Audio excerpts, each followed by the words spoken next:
గురువుగారు, శృంగేరి శారదాపీఠంలో అమ్మవారితో పాటుగా చంద్రమౌళీశ్వర స్వామి వారిని ఆరాధించడం వెనుక ఉన్న విశిష్టత ఏమిటి?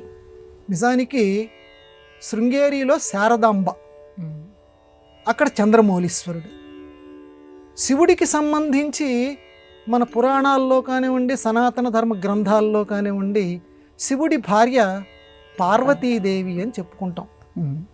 కానీ శృంగేరి లాంటి శంకర భగవత్పాదుల వారు నెలకొల్పినటువంటి ఆ పీఠంలో అమ్మవారి పక్కన చంద్రమౌళీశ్వరుడు కొలువై ఉంటాడు. ఇక్కడ ఏ రకంగా మనం సమన్వయం చేసుకోవాలి? సరస్వతీదేవితోటి బ్రహ్మదేవుడు కదా ఉండేది, శివుడు ఉన్నాడేమిటి చంద్రమౌళీశ్వర స్వామి అని అంటే, ఇక్కడ పెద్దవాళ్ళు ఏం చెప్పారంటే, దీనికి సమన్వయం ఏం చేశారంటే, శారదాంబ అంటే ఎవరో కాదు నాయన, రమాదేవి లక్ష్మీదేవి ఇద్దరి చేత సేవలందుకునేటువంటిది అని లలితా సహస్రనామంలో ఏ నామం అయితే ఉన్నదో అమ్మే. ఎందుకంటే దసరా నవరాత్రుల్లో మూలా నక్షత్రం రోజు అదే అమ్మని ప్రతి వాళ్ళం కూడా మిగతా రోజుల్లో సరిగ్గా పూజలు చేసినా చేయకపోయినా మూలా నక్షత్రం నుంచైనా సరే పూజలు చేస్తే దసరా నవరాత్రుల్లో ఫలితం దక్కుతుంది అనేది సంప్రదాయం ఎంతో కొంత తెలిసినటువంటి వాళ్ళు అందరికీ తెలిసినటువంటి విషయమే. కాబట్టి ఆ మూలా నక్షత్రంలో శారదాంబని కొలుస్తున్నాం అంటే ఆ రాజరాజేశ్వరీ దేవిని, ఆ మంత్రమాతృకా స్తవ ఆరాధనీయురాలైనటువంటి రాజరాజేశ్వరీ దేవిని వివిధ రూపాల్లో సేవించుకుంటూ వచ్చి శారదాంబ కింద కూడా నువ్వు కొలుస్తున్నావు మూలా నక్షత్రంలో. అదే ఇక్కడికి తీసుకురావాలి మనం. అంటే శారదాంబ, రాజరాజేశ్వరీదేవి, రాజరాజేశ్వరీదేవికి ఇంకొక పేరైనటువంటి పార్వతీదేవి, వీళ్ళందరూ కూడా ఒక్కటే. అందువల్ల శారదాంబ కూడా రాజరాజేశ్వరి దేవి యొక్క అవతారమే అని చెప్పటానికి శారదాంబ పక్కనే చంద్రమౌళీశ్వర స్వామి కూడా శృంగేరి పీఠంలో కొలువై ఉంటారు. అంత విశిష్టమైనటువంటి సందేశాన్ని శృంగేరి పీఠం మనకి అందచేస్తూ ఉన్నది. కాబట్టి చంద్రమౌళీశ్వర ఆరాధన, ఇక్కడ చంద్రమౌళి ఆ చంద్రుణ్ణి కిరీటంలాగా నెత్తి మీద పెట్టుకున్నట్టు, ఆ పేరు చూడండి ఎంత ఆనందంగా ఉందో.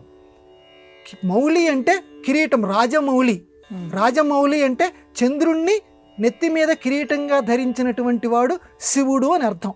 రాజు అంటే చంద్రుడు అని అర్థం, తెలుగులో రాజు అంటే చంద్రుడు అని అర్థం. కాబట్టి ఆ రకంగా శశాంకమౌళి, చంద్రమౌళి, రాజమౌళి అయినటువంటి ఆ పరమశివుడు శారదాంబ పక్కన కొలువై ఉన్నాడు. కాబట్టి శివారాధన గనక చేస్తే మోక్షానికి సంబంధించినటువంటి జ్ఞానంతో పాటుగా లౌకిక జ్ఞానాన్ని కూడా ఆ పరమాత్మ మనకి అందచేస్తాడు అనేటువంటి ఒక విశిష్టమైనటువంటి తత్వాన్ని మనకి అందచేయటానికి చక్కగా ఆ శారదాంబ పక్కనే చంద్రమౌళీశ్వరుడు కొలువై ఉంటాడు. ధమ్మిల్లకాయై చ జటాధరాయ నమః శివాయై చ నమః శివాయ. ధమ్మిల్లకాయై చ జటాధరాయ. ధమ్మిల్లకం కొప్పు ఒక పక్క ఉంటుంది, జటాధరాయ జటాజూటం ఒక పక్కన ఉంటుంది.